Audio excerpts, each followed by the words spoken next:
අයිබෝන් යාළුවනේ අද මම යන්නේ ලංකාවේ පූජනීය නගරයට. ඔව් අනුරාධපුරයේ තියෙන 8ම ස්ථානයේ වන්දනා කරගන්න තමයි අද මම ලෑස්ති වෙන්නේ.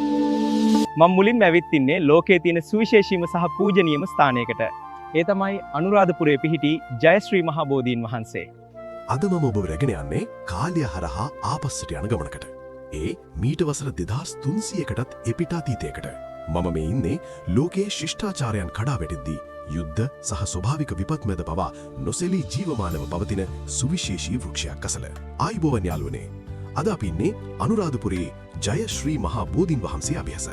ඔබ දන්නවද මේ තමයි ලෝකයේ මිනිස් අතකින් රෝපණය කරලා ලිඛිත ඉතිහාසයක් තියෙන පැරණිතම වෘක්ෂය. මේක හුදෙක් ගසක් නෙවෙයි. මේක මුළු මහත් බෞද්ධ ලෝකයේම හදවතයි. ඉතිහාස පොතට අනුව ක්‍රිස්තුපූර්ව 249 දී විතර තමයි මේ උතුම් බෝධීන් වහන්සේ ලංකාවට වැඩම කරවන්නේ. ඒ ඉන්දියාවේ ධර්මාශෝක අධිරාජයාගේ දියණිය වන සංඝමිත්තා රහත් මෙහෙණින් වහන්සේ විසින්. මෙය සාමාන්‍ය වෘක්ෂයක් නෙවෙයි. ගෞතම බුදුරජාණන් වහන්සේ බුද්ධත්වයට පත්වෙද්දී සෙවණ ලබා දුන්න ඒ මුල් බෝධීන් වහන්සේගේම දකුණු ශාඛාවක්. ඉන්දියාවේ තිබුණු මුල් වෘක්ෂය විනාශ වී ගියත් ඒ උරුමය අදටත් අපේ මේ පුණ්‍ය භූමියේ සුරක්ෂිතව පවතිනවා. ශ්‍රී ලංකාවේ රජවරු පරම්පරා ගණනාවක් තිස්සේ මේ බෝධීන් වහන්සේව දිවි හිමියෙන් ආරක්ෂා කළා. අදටත් මේ බෝධීන් වහන්සේ වටා තියෙන රන් වැට සහ විශේෂ ආරක්ෂිත ක්‍රමවේදයන් දකිද්දී අපිට හිතාගන්න පුළුවන් මේකට තියෙන ගෞරවය කොච්චරද කියලා. මෙතන තියෙන වාතාවරණය ඇත්තටම මනසට ලොකු සහනයක් ගෙන දෙනවා. බෝපත් සෙලවෙන හඬ, පිරිත් සජ්ජායනා සහ හඳුන් කූරු සුවඳ මැද ඔබට පුළුවන් ඔබේ කාර්යබහුල ජීවිතයෙන් මිදිලා ආධ්‍යාත්මික සුවයක් ලබන්න. මෙතනට එන ඕනෑම කෙනෙක්ට දැනෙන්නේ පුදුමාකාර නිසල බවක්. ඉතින් ඔබත් ශ්‍රී ලංකාවට ආවොත් නැත්නම් අනුරාධපුරයට ගියොත් ලෝකයේ තියෙන මේ ජීවමාන ආශ්චර්ය බලන්න අමතක කරන්න එපා. හරි. දැන් යමු අපි රුවන්වැලි මහා සෑය වන්දනා කරගන්න.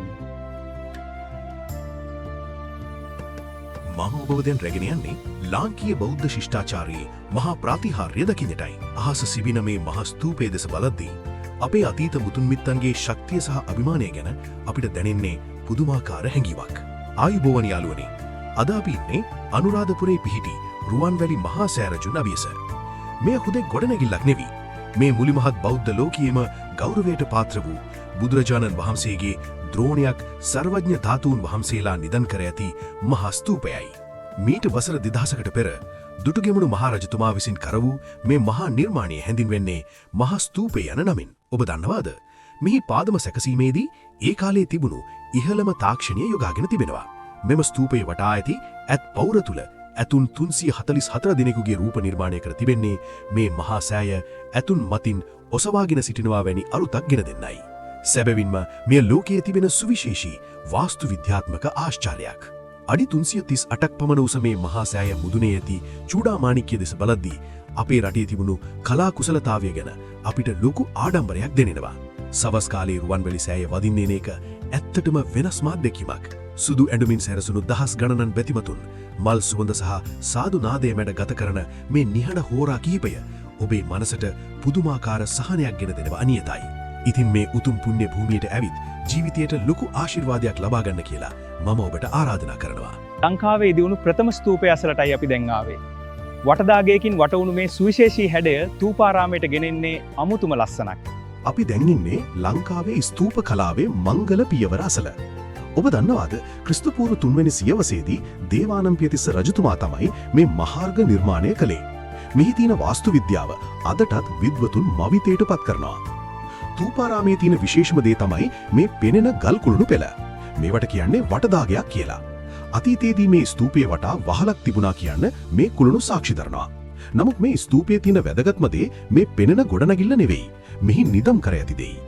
ගෞතම බුදුරජාණන් වහන්සේගේ දකුණු අකුධාතුව එනෙත්නම් උරහිස් අස්තිය මේ ස්තූපය තුළ නිදම් කර තිබෙනවා. ඒ නිසාම මේ මුළු ලෝකයේම බෞද්ධයන්ගේ ගෞරවයට පාත්‍ර වුණු ස්ථානයක්. මෙතෙන්ට ආවම දැනෙන සැනසීම ඇත්තටම අපූර්වයි. අනිකුත් විශාල ස්තූප එක්ක බලද්දී තූපාරාමයේ ප්‍රමාණයෙන් කුඩා වුණත් මෙහි තියෙන ඓතිහාසික බර සහ ගෞරවය අතිමහත්. මේ ගල් කුළුණු අතරින් ඇවිද යද්දී අපිට හිතාගන්න පුළුවන් මීට වසර 2000කට පෙර අපේ මුතුන් මිත්තන් කොච්චර ශක්තිමත් තාක්ෂණයක් භාවිතා කළාද කියලා. ඉතින් ඔබ අනුරාධපුරයට ආවොත් ලංකාවේ මේ ප්‍රථම ස්තූපය වදින්න එන්න අමතක කරන්න එපා.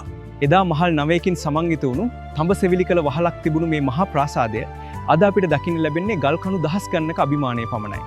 ඔබව දැන් රැගෙන ආවේ අනුරාධපුරයේ තියෙන අතිශය අද්භූත සහ විස්මිත ස්ථානයකට. මේ පේන දහස් ගණන් ගල්කුළුණු දකිද්දී ඔබට හිතින් නැති මේ මොකද්ද කියලා. මේ තමයි අතීතයේ ලෝකයේම මවිත කියලා අහස සිඹි මහා ප්‍රාසාදයක් වුණු ලෝවා මහා පාය. අයිබෝවන් යාළුවනේ, මම මේ ඉන්නේ රුවන්වැලි සෑය සහ ජයශ්‍රී මහා බෝධිය අතර පිහිටි ලෝවා මහා පාය භූමියේ.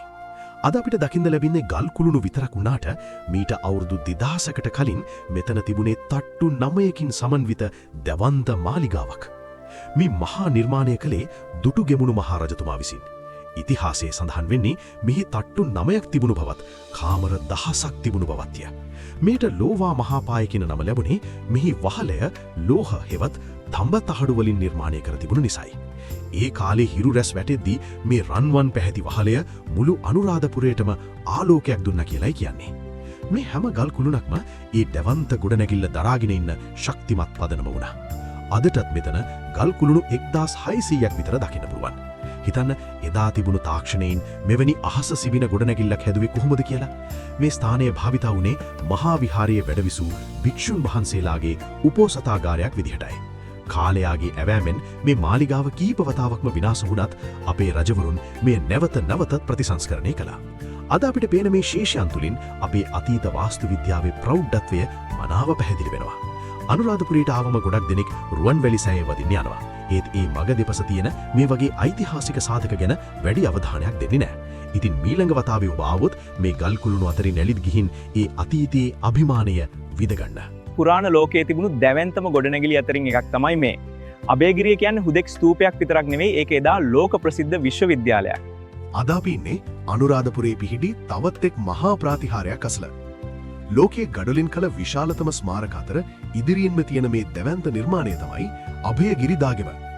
අතීතයේදී මෙය ඊජිප්තුවේ පිරමිඩවලටත් වඩා උසින් වැඩිව තිබුණු බව ඔබ දන්නවාද? ආයිබෝවන් යාළුවනේ. අද මම ඔබ එක්කගෙන ආවේ අතීතයේ ලෝක ප්‍රකට විශ්වවිද්‍යාලයක් වුණු අභයගිරි විහාර සංකීර්ණයට. මේ දාගෙව දකිද්දී අපිට හිතාගන්න පුළුවන් අපේ අතීත රජවරුන්ගේ සහ ශිල්පීන්ගේ තිබුණු ඒ මහා දැනුම සහ ශක්තිය කොහොමද කියලා. ක්‍රිස්තු පූර්ව 1 වෙනි සියවසේදී වට්ටගාමිනී අභය හෙවත් වලගම්බා රජතුමා තමයි මේ මහා සෑය නිර්මාණය කළේ.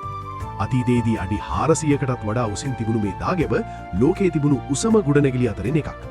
මේ හුදෙක් ආගමික ස්ථානයක් විතරක් නෙවෙයි. එදා ලෝකයේ දියුණුම ජාත්‍යන්තර විශ්වවිද්‍යාලයක් විදිහටත් අභයගිරිය ප්‍රසිද්ධ වෙලා තිබුණා. චීන ජාතික පාහියාන් හිමියන් පවා මෙහි වසර 2ක් වැඩ වාසය කරමින් ධර්මය හදාරා තිබෙනවා. මේ හැම ගඩොලක් පිටුපසම තියෙන්නේ වසර 2000ක ඉතිහාසයක්. මේ දාගම නිර්මාණය කරලා තියෙන තාක්ෂණය අදටත් ඉංජිනේරුවන්ට ලොකු ප්‍රහේලිකාවක්. අනුරාධපුරයේ අනෙක් ස්ථානවලට වඩා අභයගිරියේ තියෙන්නේ වෙනස්ම නිහඬ බවක්. මේ විශාල මළුවේ ඇවිද යද්දී ඔබට දැනෙන්නේ පුදුමාකාර සැහැල්ලුවක්.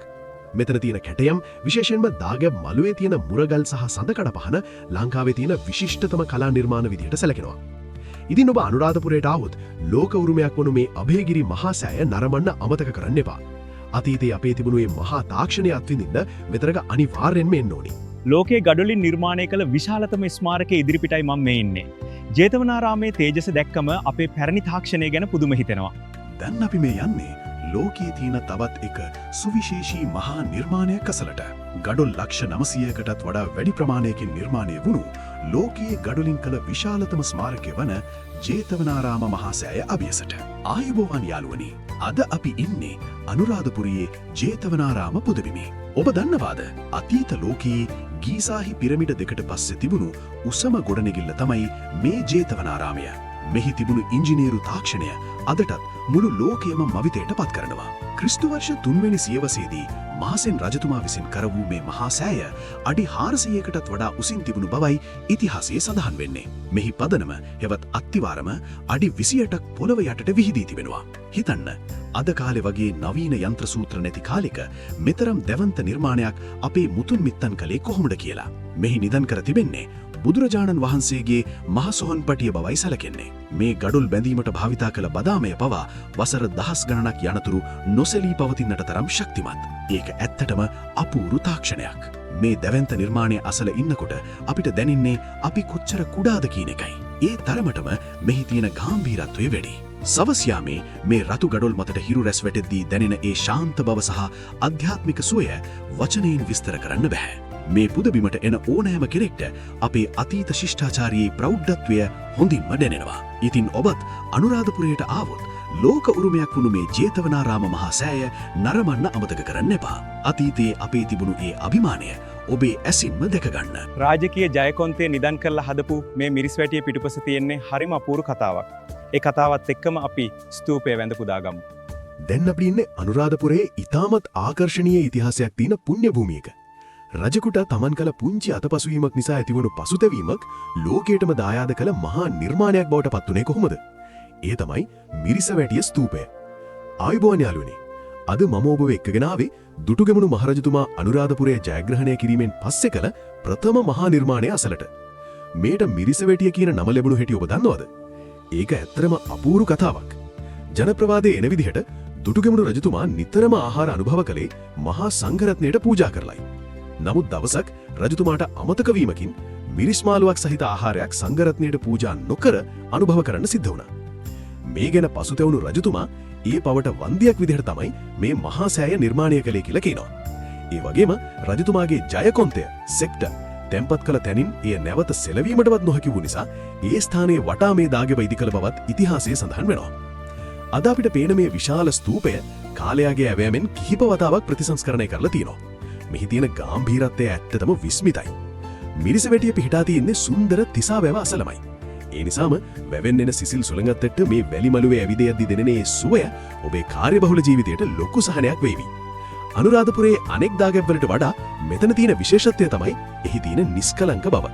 ඉතින් ඔබ අනුරාධපුරයේ වන්දනාවේ ආවොත් රජෙකුගේ නොසැලෙන අධිෂ්ඨානයේ සංකේතයක් වුණු මේ මිරිසවැටිය වඳින්න එන්න අමතක කරන්න එපා. වලගම්බා රජතුමාගේ සැඟවුණු මතකයන් එක්ක බැඳුණු ලංකාරාමය 8ම ස්ථානයේ 8වැනි ස්ථානයයි. ඊටාම නිස්කලංක පරිසරයක පිහිටි මේ පුංචි ස්තූපය හරිම සංසුන්. දැන් අපි ඉන්නේ අනුරාධපුරයේ තියෙන ඉතාමත් සංසුන් සහ සුන්දර පුදබිමක. ඓතිහාසික වශයෙන් තූපාරාමයට සමාන හෙඩයක් ගත්තත් මෙතන තියෙන කතාව සහ පරිසරය හරිම වෙනස්. මේ තමයි අතීතයේ මණිසෝමාරාමය නමින් හැඳින්වුණු ලංකාරාමය. ආයුබෝවන් යාළුවනේ. අද මම ඔබව එක්කගෙන ආවේ වට්ටගාමිනී අභය හෙවත් අපේ වලගම්බා රජතුමා විසින් කරපු සුවිශේෂී ස්තූපයක් අසලට.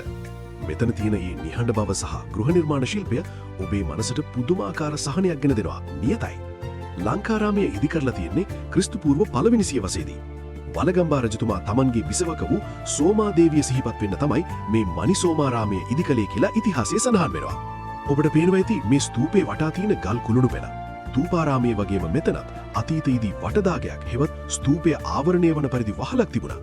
අදටත් ඉතිරි වෙලා තියෙන මේ ගල් කුළුණු 88 එදා තිබුණු ඒ විශිෂ්ට වාස්තු විද්‍යාවට නිහඬ සාක්ෂි දරනවා. මේ හැම නිර්මාණයකම තියෙන්නේ පුදුමාකාර සියුම් බවක්. මේ ප්‍රමාණයෙන් කුඩා වුණත් මෙහි තියෙන ඓතිහාසික වටිනාකම ඉතාමත් ඉහළයි. අනුරාධපුරයේ අනෙක් කාර්යබහුල ස්ථානයක බලද්දී ලංකාරාමයේ තියෙන්නේ හරිම නිස්කලංක පරිසරයක්. ඔබ වන්දනාවක ආවොත් ටික වෙලාවක් මේ මළුවේ වාඩි වෙලා ඉන්න අමතක කරන්න එපා. ඒ නිහඬ බව ඇතුලේ ඔබට ඔබේ මනස එක්ක කතා කරන්න පුළුවන්. මෙතන තියෙන ශාන්ත බව ඔබේ ගමනට අලුත් ශක්තියක් එක් කරાવી. ඉතින් අනුරාධපුර වන්දනාවේ එන ඔබ මේ සුන්දර ලංකාරාමයේ බලන්න එන්න අමතක කරන්න එපා. අපේ අතීතයේ තියෙන මේ වගේ වටිනා උරුමයන් රැකගන්න එක අපේ වගකීමක්. මේ වගේ තවත් ලස්සන තැන් බලන්න මාව සබ්ස්ක්‍රයිබ් කරලා තියාගන්න. ගෙහින් එන්නම්. තෙරුවන් සරණයි.